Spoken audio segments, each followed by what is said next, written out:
In a world that constantly requires nuance, empathy, and open-minded problem solving, anti-intellectualism is posing a serious threat to personal development, cultural competence, and collective progress.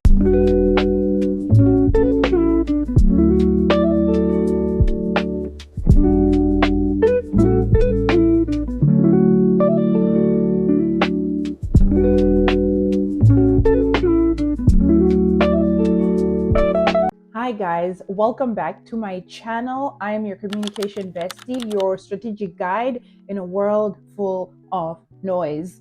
Today we are going to be unpacking a growing issue that is more than just a trend. It is a cultural crisis, and that is anti-intellectualism. This isn't about academic snobbery. It's about how our society is slowly rejecting curiosity, critical thinking, and a deep understanding, especially when it comes to culture and connection. The present hostility online and in public dialogue is quite alarming. So let's talk about why thinking has become controversial and why reclaiming it is an act of resistance.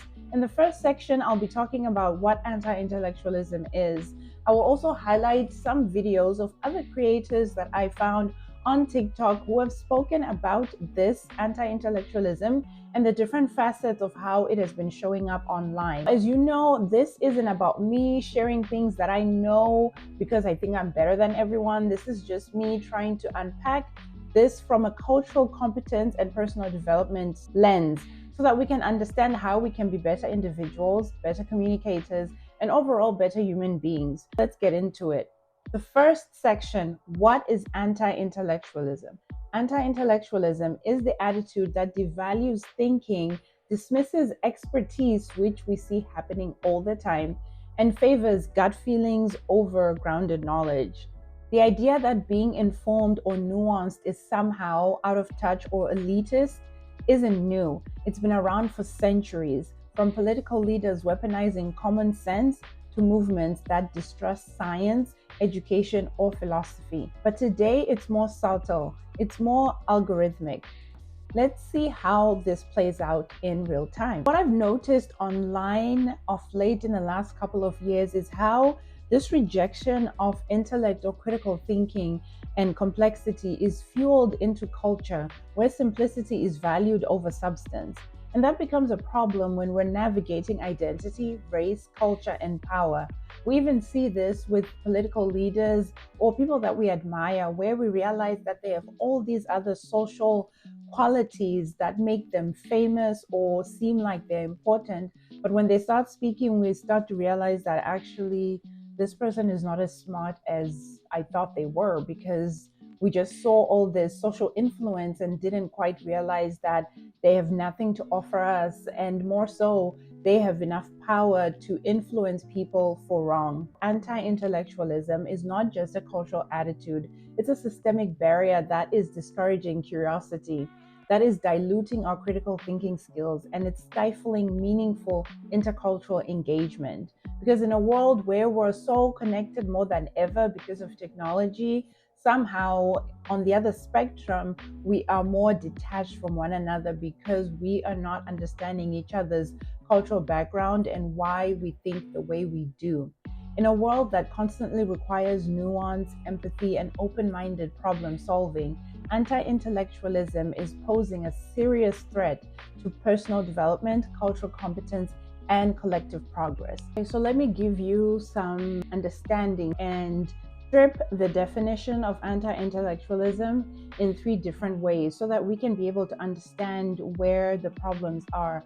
So when it comes to anti-intellectualism, the definition, like I said, is a cultural attitude that continues to devalue intellectual engagement, expertise, and critical reflection in favor of simplicity, emotion, and perceived common sense. We see this online when someone says something, we all rush and we're keyboard warriors trying to tell them that what they're sharing is either not true, not relevant, or something that we don't think is important. And this is because we are leading with our emotions and not understanding and recognizing where that person is coming from a cultural standpoint, intellectual, and their critical reflection of how they view society in their own eyes. And we'll look back into also historical context. We understand that anti-intellectualism has consistently shown itself in history, from McCarthyism, populism, and anti-elitist rhetoric. And now, where we are is the modern manifestation of anti-intellectualism, where it's showing up in how we communicate with others, how we perceive other people's culture. This can be seen in the distrust of experts and flattening of nuance. You remember one time when we were in a pandemic and we were hearing from doctors sharing this and that, and we all thought they were crazy and we didn't want to listen to them? Not me, but you know those people. There were people who didn't want to be vaccinated, all of those things. It all comes from this anti-intellectualism mindset. And this is not going to be a video about gatekeeping knowledge, but it's going to be about safeguarding our thoughtfulness and how we choose to move into the world. This quote I found on the internet a few weeks ago from Charles Bukowski. I hope I'm pronouncing his name right. It says, "The problem with the world is that the intelligent people are full of doubts, while the stupid ones are full of confidence." And that is something that I consistently see on social media and just in day-to-day life. The loudest people are the ones that everyone will listen to and everyone will gravitate towards because they are loud, they're charismatic, and so we feel that what they're saying is truth or is important, and yet it's just smoke and mirrors. They're actually not saying the things that are accurate, and they're not coming from a place of understanding things intellectually. They're just spewing because they're feeling emotion and they want to go viral, unfortunately. I feel like social media has become like a no thinking zone. And when we have people or creators who share thoughtfulness, intellect, we find people in the comments saying that, oh, it's not that deep, oh, you don't have to go that far, or why are you making it so serious? And yet it's like, well, that's how it should be. We should be critical thinkers. We should be people who are actively engaged in edifying one another and helping each other grow. So let's move on to the next section. We're going to talk about why anti-intellectualism is rising in the West.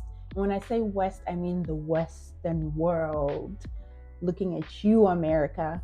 Why is anti-intellectualism rising in these places? There are so many articles that I had to read and so much research I had to do in order to fully understand where we are as a society and where we've come from with anti-intellectualism. There was this one article that I read where it talks about the perfect American storm: incivility, anti-intellectualism, and tribalism. And this author was discussing how in the West, people are more prone to anti-intellectual rhetoric, which I found quite interesting, but also I understood it because studying in the US, I was able to see that portrayed in the society. Why does anti-intellectualism seem to thrive in Western societies?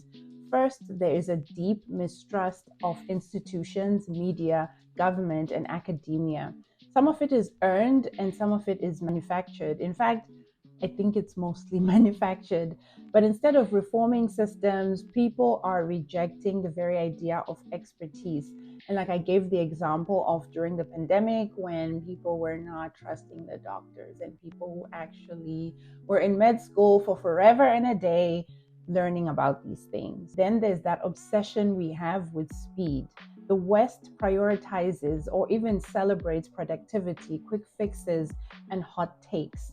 Slow, thoughtful reflection, it's not trending and no one really cares for it.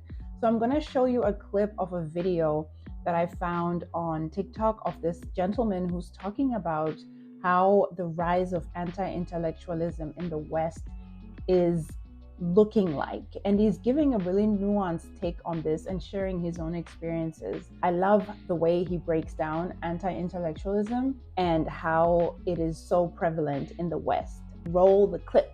There's definitely a crisis of anti-intellectualism, but that same crisis has existed throughout all of American history. It doesn't really do us any service in being able to identify what was better or worse, because at the end of the day, we can't go back anyways. We're only going forward. The most important part is that it has changed. How we process information, how we communicate information, how we contribute, how we produce information. Now, I haven't been alive for that long, but I have seen how information and the value of different types of information has changed over time.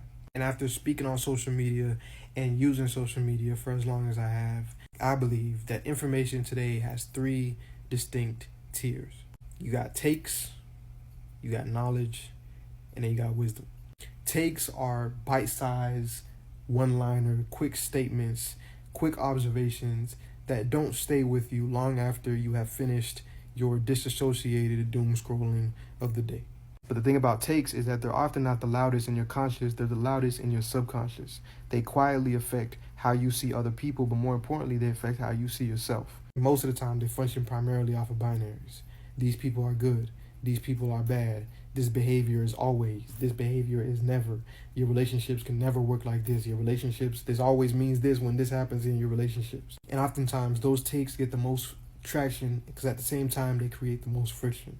That simultaneously you have people who would immediately cling to the idea and find comfort in it, and then you have people who immediately find distaste in the idea and find fear, anger, and anxiety. And the person who wins at the end of the day is not either group. It's the creator who's getting more money in their creator fund because of what they said. The second tier is knowledge. Knowledge is something that stays with you after you leave the app. Knowledge is something that you bring to your friends or you bring to your community to have a conversation about. Knowledge is something that changes how you perceive the world, however big or however small it may be. It opens up space for conversation, however productive or unproductive the conversation may be. It has body, it has layers, and every once in a while you will have creators, whether that's on TikTok, whether that's on YouTube, whether that's on Substack, who provide you the substance that is required from knowledge. But the thing about knowledge is that it doesn't do what wisdom does. Number 3, wisdom is awareness. Wisdom is perspective. Wisdom often reflects what's going on inside more than it reflects what's going on outside. Wisdom is a willingness to say sometimes. Wisdom is effortlessly growth-oriented. Wisdom doesn't only rely on your intellect. It draws power from many different sources. It draws power from your emotional state. It draws power from your physical state. It draws power from your relational state. It draws power from your spiritual state, from your mental state. It's a complex web of understanding that doesn't need to draw aside and create sides to be true. It doesn't educate through the alienation of the other. It educates through the reflection of the self. It points the mirror and makes you look at your values and your principles and shapes the world from that lens first and foremost. And wisdom is rare because 1, oftentimes it's not reaching the top of the algorithm, and 2, it requires time, it requires patience, it requires oftentimes long form types of content.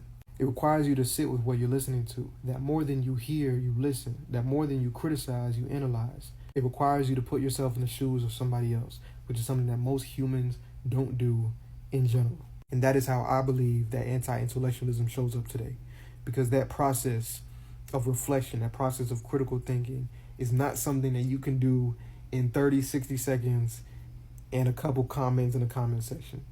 That is genuine, dedicated, committed work. Peace out.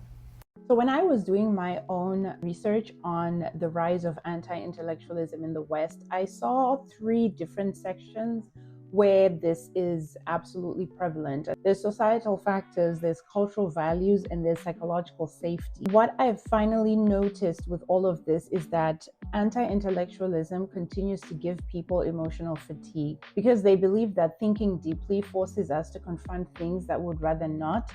So, because of that uncertainty, they are filled with guilt and bias. So people usually opt for certainty and now finding that they don't want that because even if it is there, it's still false.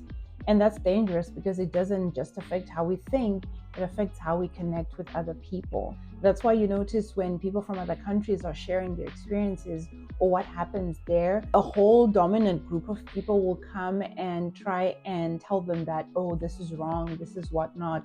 And it's like, no, but you haven't really thought it through from their point of view or understood the context of where they're coming from. And that's why cultural competence, I will continue to sing this from the rooftops, is important because when we are culturally competent, we understand where the other person is coming from.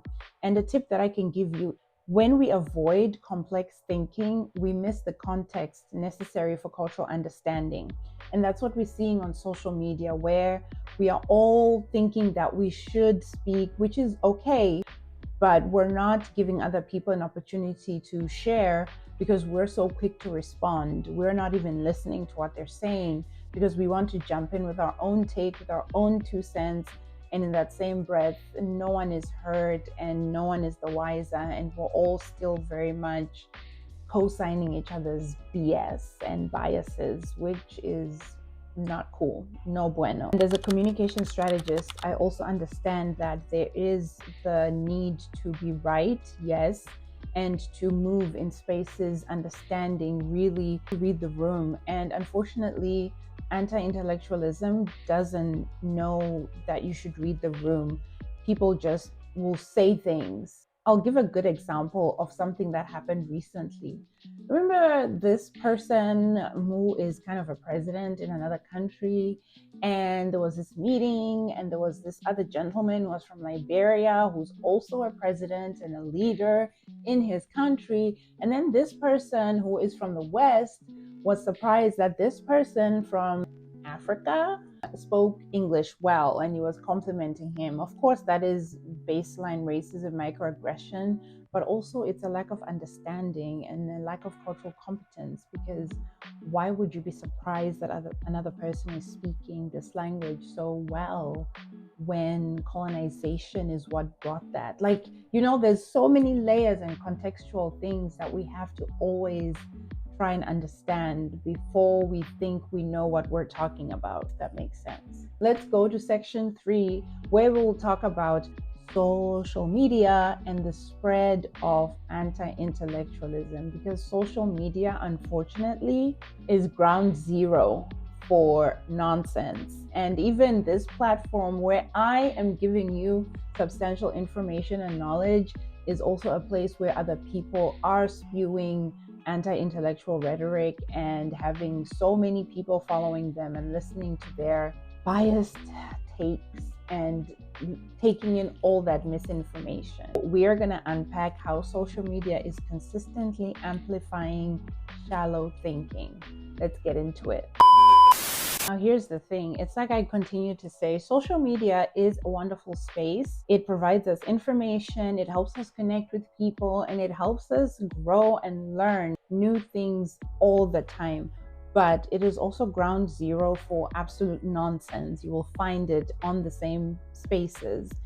Unfortunately, anti-intellectualism is being used as a weapon to hoard the masses who are not willing to critically think. And I want to start with highlighting a video from a creator. I enjoy watching his videos because he always comes in with nuance. In this video, he is talking about anti-intellectualism and how it's running rampant online, and especially how he has noticed on his own social media platform how people engage with his content and how people respond, because most of the time keyboard warriors are always switched on. Unfortunately, they're just not informed. And so he's going to talk about the whataboutism, where when someone says something, another person, instead of listening to what that person is saying, they'll be like, what about this, what about that? And so social media has coined this whataboutisms, because trust me, when you're talking sense, someone is going to come and share their whataboutism, which unfortunately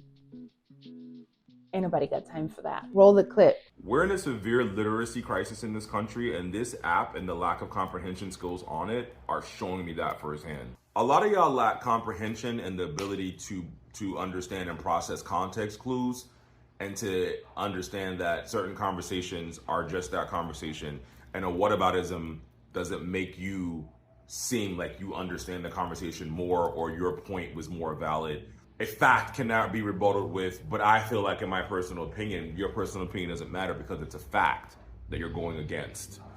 And more every time I post a video, or even like my mutuals, or I see a lot of people make videos, people are going intentionally to misunderstand the video, add a whataboutism, or make a completely different point that was never argued, never presented, and never made. It's getting to a point where I have to go rewatch what I say. Like, did I say this? Or is this person willfully being obtuse? Or do people just lack comprehension and the ability to apply context, historical context, in a lot of cases, with the topic, put that together and say, this is what we're talking about today. It will be the end of us. I think we're losing, I think we're on the tail end of comprehension skills being like something we all have.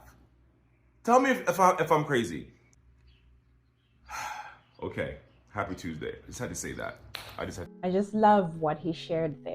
We constantly are on the whataboutism train, and unfortunately no one gets to learn because it's all gotcha. Let's talk about how that looks like on social media.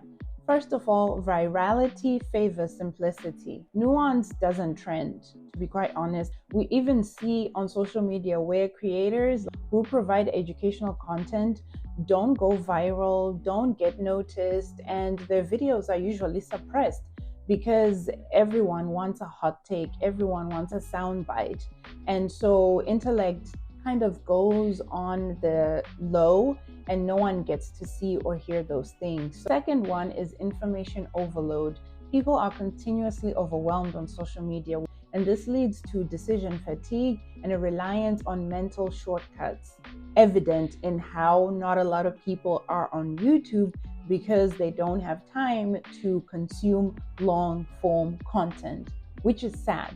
But also, I am happy that I have 355 of you who get to sit here while doing their things in the background, but still taking time to listen and learn something. Even chime in the comments, because I actually love it when people comment on my videos, because then I get to learn how you think, what your worldview is, and how you are interacting with what I'm sharing, and how we can both relate to each other, because that's what it's about.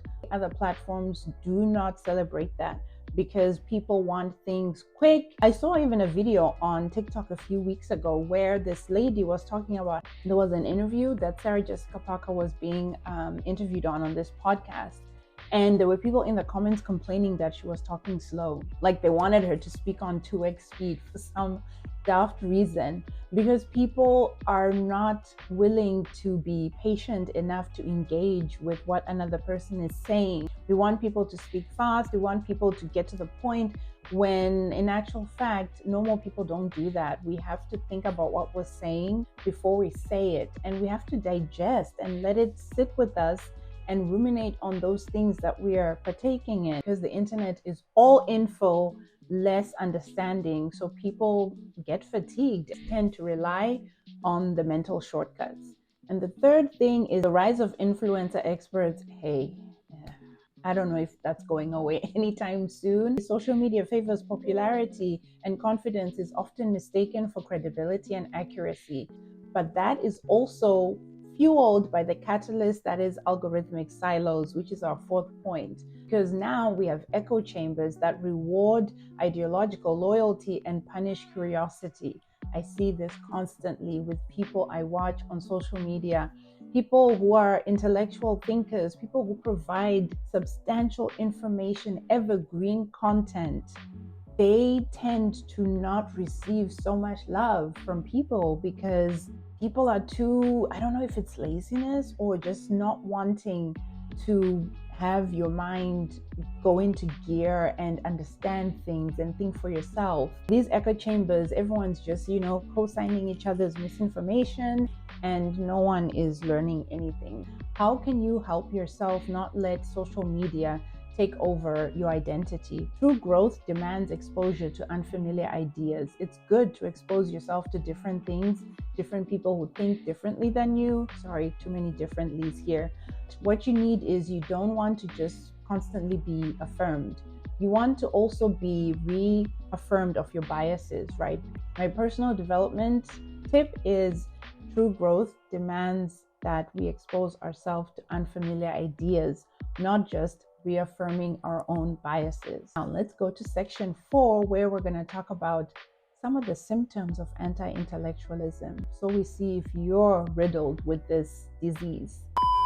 Okay, let's talk about it. What are the symptoms of anti-intellectualism? In this section, I'm going to talk about echo chambers, what pseudo-intellectualism is, and the of critical thinking. Because listen, The procession is already starting. We are at the funeral of critical thinking. These are the times where people refuse to critically think. Let's start with echo chambers. Echo chambers are filter bubbles. These filter bubbles reduce exposure to dissenting ideas. What happens with echo chambers is that they prevent intercultural empathy and perspective taking. This is seen in, like I shared earlier, when someone shares something that they have experienced, that is their understanding, because that's what they experienced, right? And then another person will come and be like, well, I don't know why you would say that, because that's not how it is here. And yet it's like, wait a minute, this person is not from where I come from. This person has not had the same experiences I've had. Why can't I, for a moment, just put myself in their shoes and kind of understand and see that the reason why they think this way is because they're coming from this, right? It's like how we know people who are of the Orange Nation, January 6th, we kind of know what they sound like and what they do and what they look like, right? So same principle. We need to have perspective. So the cultural competence consequence of not allowing ourselves to remove ourselves from these echo chambers is that it reinforces ethnocentrism and ideological tribalism. That becomes a huge problem. It creates so many factions of just everyone co-signing each other's BS. The second symptom of anti-intellectualism is obviously a lack of critical thinking. What does that look like? People mistake agreement for truth and confidence for competence. The inability to identify logical fallacies, bias, or manipulation. A personal development consequence of a lack of critical thinking is it limits problem solving, adaptability, and self-awareness. That's why you notice some people, they can only say what they say because of where they're from. If you put them in another environment, they will never adapt or survive because they've been conditioned in this other crippling environment to not be empathetic, to not understand cultural nuance, to not understand cultural competence. And so they can never be able to problem solve or adapt in any environment because they have boxed themselves in this lack of critical thinking area. And so self-awareness is an all-time low. They can't flourish. The last symptom, which is very popular among the red pill dudes, is pseudo-intellectualism. Manosphere, this could be one of their, commandments. All about pseudo-intellectualism. What does that mean? It's that performative wokeness or academic lingo without understanding.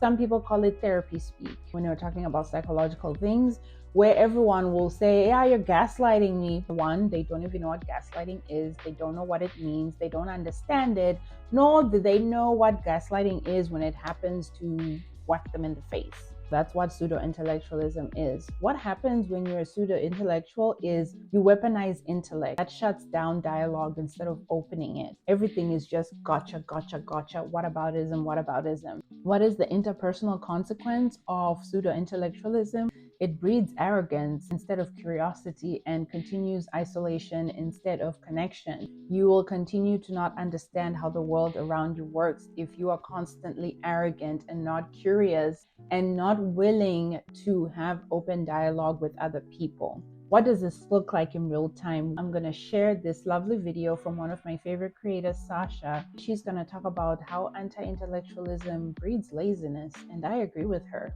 Roll the clip. When it comes to anti-intellectualism, as someone who posts content of a certain variety, the most irritating and disingenuous form of intellectualism to engage with and interact with, and well, I don't engage with or interact with it anymore, so just to see it in the comment section, is whataboutism. The reason it is so deeply unserious, disingenuous, and so annoying to encounter and see in your comments is because I am someone who is very intentional about what I say. I say what I mean what I say, especially what I post online. So I will take the time to research a video, script it, write it, edit it, post it. And after you do all of that work, someone will come across your content and not take the time or the energy to thoughtfully engage with it. But because they can't come out and just be a troll, what they will do is hit you with the, well, what about this? It is always asked and framed in direct opposition to everything you say. And you know they're not being genuine about that question. You know they are asking it to debunk everything you have said and invalidate what you are presenting, often as fact. And it's not just disingenuous and purposefully antagonistic, often when it comes to marginalized communities sharing their experiences. It's just lazy. After you have taken the time and energy to research and put out a thoughtful piece of content, these intellectually lazy people will come into your comment section, antagonize you with the whataboutism, thinking it's a gotcha moment, and try to make you explain yourself instead of taking the time and the energy to go out, do their own research to debunk whatever it is you are claiming, and come to the table with their own facts to present, hey, you're actually wrong. And it doesn't even have to be something that's surrounding facts, right? It could be just an opinion, a slogan, a rallying cry. For example, Black Lives Matter. And what do you see follow instantly after that? All lives matter. You know, it's not just anti-intellectualism. It's just laziness. And laziness is something that will forever irritate me. Growing up, I was never allowed to say, if somebody asked me something, if my parents asked me something, I was never allowed to say, I don't know. It was my job to go and figure it out. And so it's quite literally beyond me that we live in a time and age and era where information is available at your fingertips if you have just the curiosity and 5 seconds of time to look it up. We're no longer just living in an anti-intellectualism crisis.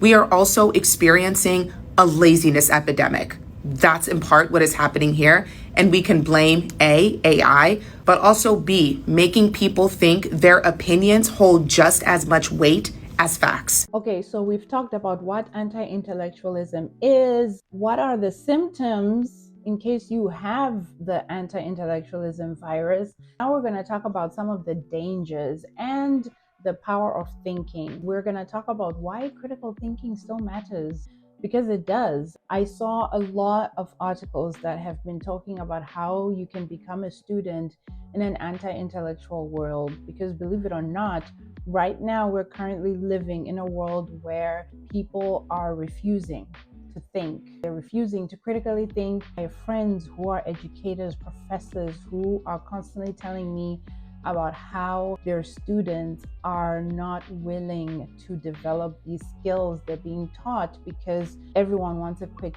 fix. Let's talk about some of the dangers real quick before we get to some of the advantages and wonderful things that come with critical thinking. The first danger is poor decision making.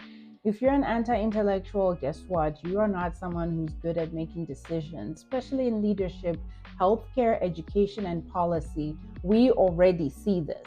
Second one is erosion of trust in institutions. People who are anti-intellectual do not believe in science, don't believe in democracy, and they don't truly understand media, as in they're not media literate.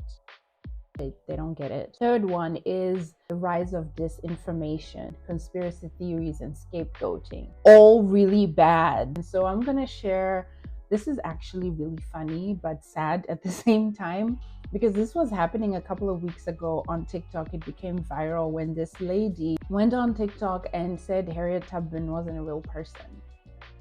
You heard me. Yeah, some kids were left behind. Roll the clip. Ronald Reagan is beneath my feet right now, grinning from ear to ear, seeing how all the work he put in the 80s, it's not going in vain. It's not going in vain. I quite literally opened my phone, got on TikTok, and saw a stitch of a young lady saying that Harriet Tubman is not a real person or was not a real person. And she was a Black woman. Oh my God. Now, usually my talking points, I try to keep it very low key, very chill, but I think I'm going to raise my voice on this one. Enough. Enough. The anti-intellectualism, the pseudo-intellectualism, it is enough. Do you see how much we're in the sunken place where people do not believe a historical figure, a wonderful woman, was real? Yeah. We're cooked. Actually, you're cooked if you're not going to be an intellectual. So let's talk about the advantages of critical thinking and intellectual engagement. Number one, personal development. You will have improved self-awareness, emotional regulation, and long-term thinking. You will have the capacity to learn and unlearn. You are going to be an essential person in a fast-changing world because you're someone who constantly wants to better yourself. The second one is cultural competence. You are going to be willing to sit with discomfort, question your worldview, including being empathetic and listening, having humility and active curiosity. You are going to be someone who has a deep respect for context, history, and lived experience. Third, there's some interpersonal benefits that come with being critical thinking and intellectually engaged. First, you're going to build trust and deeper relationships. You're going to enhance conflict resolution and mutual understanding. You're going to become more discerning, less reactive, and more reflective. We've reached the end of my video. I hope that you will always come back to this video if and when you find yourself exhibiting some symptoms of anti-intellectualism. Always reclaim your thinking as an act of resistance. It's important for you to constantly question, to constantly be thinking of what if, how, when, why. Those are important things to ask yourself constantly as a human being because it'll help you unpack and understand the world around you. Books are important to read, especially to my friends in America. Like, some of the books, they are being banned, so read as much as you can, consume as much knowledge as you can from people who came before you and people who are currently seeing the dangers of what we're currently experiencing. Understand that being an intellect is not elitism. Please, it's an investment in your humanity. We need people 50 years from now who are not just going to be like crazy version of some AI. So we need to know that in a world where we're trying to be taught to react fast, we need to choose to think slow. And I don't mean dumb down everything, but try and slow down and digest information before you start responding to it. It might just make you a better human. And I also invite you to reflect on one belief that you've never questioned. Because sometimes it starts with us not questioning things, just yes, yes, yes to everything. No, you have to question things. Why are they like this? It's like when Black people tell you everything that's wrong in the world is because of racism. And then you're like, oh, no, trust me. Everything out there, when you dig deep, it's because of racism. So in order to question that, you've got to learn, you've got to read, you've got to understand and listen. Challenge your own echo chamber by constantly engaging with new perspectives every week. That's what I do for myself. As much as I know, I also understand that I don't know everything. I constantly try and find new things to learn. Me doing this on YouTube is my way of teaching myself new things. I would have never had the opportunity to talk about anti-intellectualism. I would have learned about it by myself. But when I share it with you, I have learned in the process. Reflect on one belief that you've never questioned and challenge your own echo chamber and constantly engage in a new perspective each week. I am excited for you to go on and learn. Comment below what is one way that anti-intellectualism has shown up in your life or even your work. I am so grateful for all 355 of you. I cannot believe we are such a big family. A year ago, I only had 5 people and one of them was my nephew. So I am so happy to have you. I hope you stay. I hope you enjoy it here.